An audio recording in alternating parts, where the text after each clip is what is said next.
C'est l'heure du repas pour les pieuvres et les seiches de l'océarium. Au menu des crabes verts et des crevettes. Pendant cette pause déjeuner, Vicky, la soigneuse, en profite pour parler de ces drôles de mollusques. Dans les mollusques, on va dire qu'il y a des sous-familles. Et pour les pieuvres, notamment, on appelle ça des céphalopodes parce qu'ils ont les pieds sur la tête. Autrement dit, les tentacules sur la tête.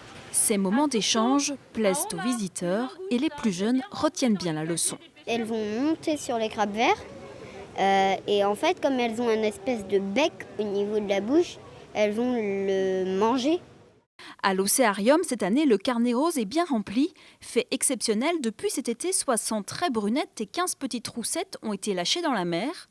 En coulisses, les bébés poissons clowns prennent leur marque avant de rejoindre leurs cousins dans le grand bassin. De les faire naître, non, c'est pas tant ça qui est compliqué en fait. Les pontes, il y en a de manière régulière et avec de plus en plus d'espèces. Ce qui va être compliqué, c'est l'élevage des larves, récupérer les larves et les élever, parce qu'elles sont souvent de petite taille. Pendant ces vacances de la Toussaint, les visiteurs ont la chance de découvrir à la nurserie des bébés hippocampes, nés il y a à peine un mois ici. Occasion de rappeler la particularité de ces drôles de poissons. Au moment de l'accouplement, elle va aller déposer les œufs dans la poche ventrale du mâle.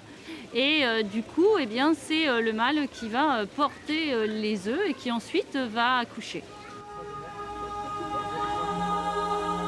Cette plongée dans cet espace entièrement dédié aux océans, avec plus de 4000 animaux présentés, séduit toutes les générations. Moi, ce qui m'a le plus plu, c'est les petits hippocampes. J'en avais jamais vu de ma vie. Pour moi, c'était impressionnant. Émerveillement, un peu de peur aussi, quand on voit tous les requins là-bas. C'est vrai que ça rappelle aussi forcément des images qu'on a pu voir. À l'extérieur, la colonie des Manchots du Cap assure aussi tous les jours le spectacle.